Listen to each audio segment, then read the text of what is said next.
तो फिर क्या कहा तूने इंस्पेक्टर साहब से? मैं क्या कहती शब्बू, मैं तो कुछ कह ही नहीं पाई। वो मौसी घर पर थी ना। बस मैंने इंस्पेक्टर साहब को सिर्फ इतना ही कहा कि एक आदमी ने मुझे बताया कि नर्स बहन जी उससे कहकर गई है कि वो जरूरी काम से शहर जा रही हैं, और नर्स बहन जी ने जो तुझे और मास्टर जी को चिट्ठी लिखी है उसके बारे में बताया बस।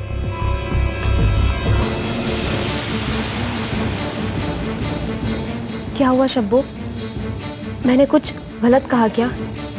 मेरी तो कुछ समझ में नहीं आ रहा। कोई गलती तो नहीं हुई मुझसे?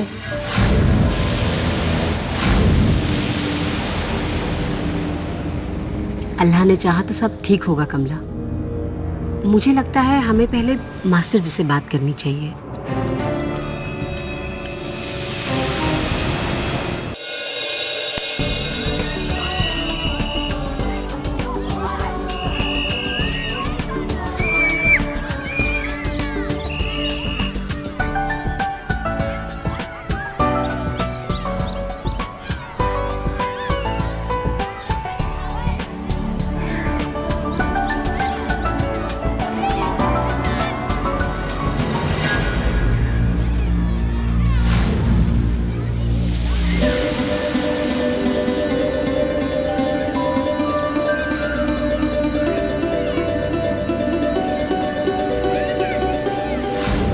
चल चल पकड़ पकड़ पकड़, मुझे पकड़ेगी, भुजंग को कोई नहीं पकड़ सकता।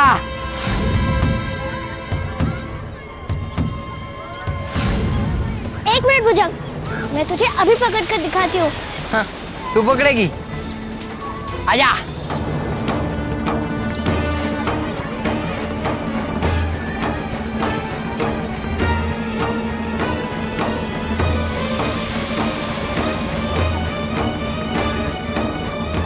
आजा पकड़।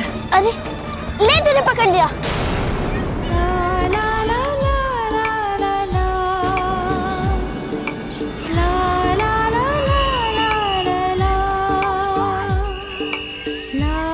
आते हम दोनों दोस्त। हाँ तारा, आज से हम सब दोस्त। ठीक है, आज से हम सब दोस्त।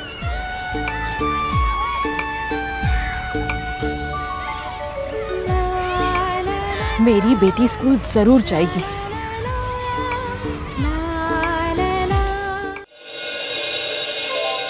एक, दो, तीन, चार, पाँच, छः। बाबा लो, आपकी बारी। क्या हुआ बाबा, कुछ सोच रहे हो? कुछ नहीं बिटिया, वो तेरी अम्मा नहीं आई ना अब तक। माँ आ जाएगी, आप अपनी बारी चलिए ना। हाँ 5 ले, तेरी अम्मा भी आ गई। क्या हुआ नंदनी? तुमने जो देखा एक बाप की आंखों से देखा, जिसे अपनी बिटिया की चिंता है।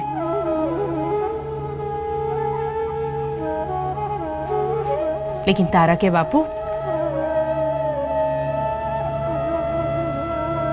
वहां कुछ भी इतना मुश्किल नहीं है जो हमारी बिटिया न कर सके। पर कक्षा में जाने के लिए चढ़ना उतरना और वो शरारती बच्चे। तारा के बापू, जो मैंने तुमसे कल कहा था ना, वही मैं तुमसे आज भी कह रही हूँ कि बहुत जल्द हमारी बिटिया चढ़ना उतरना सीख जाएगी, वरना जरूर उसके लिए कोई इंतजाम हो जाएगा। और रही बाकी बच्चों की बात, तुम तो अपनी तारा को जानते ही हो, बहुत जल्द वो सबको अपना दोस्त बना लेगी। क्यों तारा, बना लेगी ना? हाँ माँ। और वहाँ मास्टर जी भी बहुत अच्छे हैं, हमारी बिटिया को वहाँ कोई मुश्किल नहीं होगी। पर नंदनी, पता नहीं क्यों मेरा दिल नहीं मानता।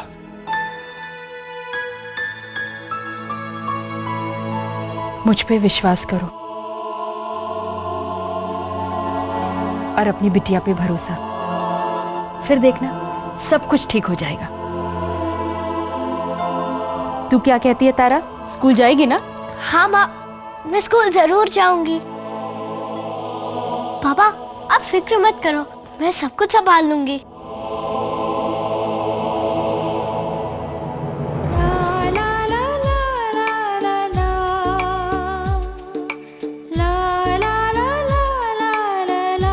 मुश्किलें हो सामने जो तुझको लगे थामने, हाथ तू छुड़ाए जा, अपने कदम बढ़ाए जा, हौसला ना छोड़ना, हिम्मत को नहीं तोड़ना, कह रहा ये गीत है, हिम्मत ही तेरी जीत है।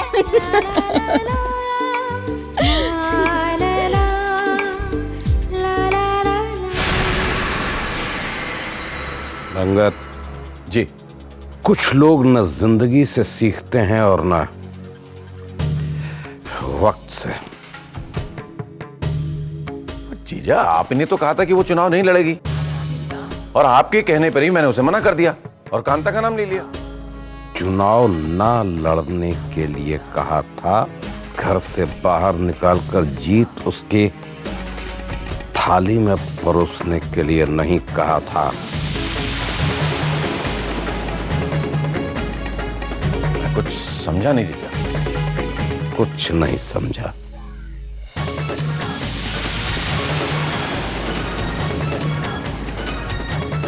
कुछ भी नहीं समझते। अक्ल को तो पहले ही तुम गिरवी रख चुके हो और इतनी सी बात तुम्हारी समझ में नहीं आई कि इस वक्त अगर तुम्हारी बीवी इस बड़े घर से निकाल दी गई तो सहानुभूति की लहर चलाकर वो सब कुछ बहा ले जाएगी। पर जीजा, एक ही घर की छत के नीचे दो उम्मीदवारों का रहना ठीक नहीं है।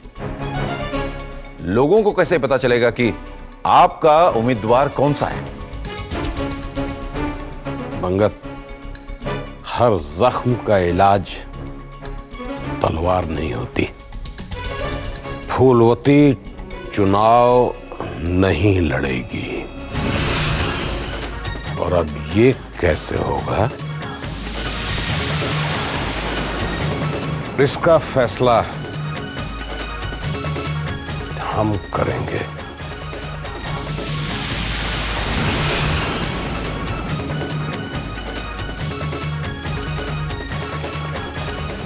आप मेरा इतना ख्याल रखते हैं, पर अब मुझे अपने चुनाव प्रचार में आपकी मदद चाहिए। करेंगे ना आप? तुम्हें कुछ नया करना होगा, कुछ अलग, जो सीधे दिल को लगे। जैसे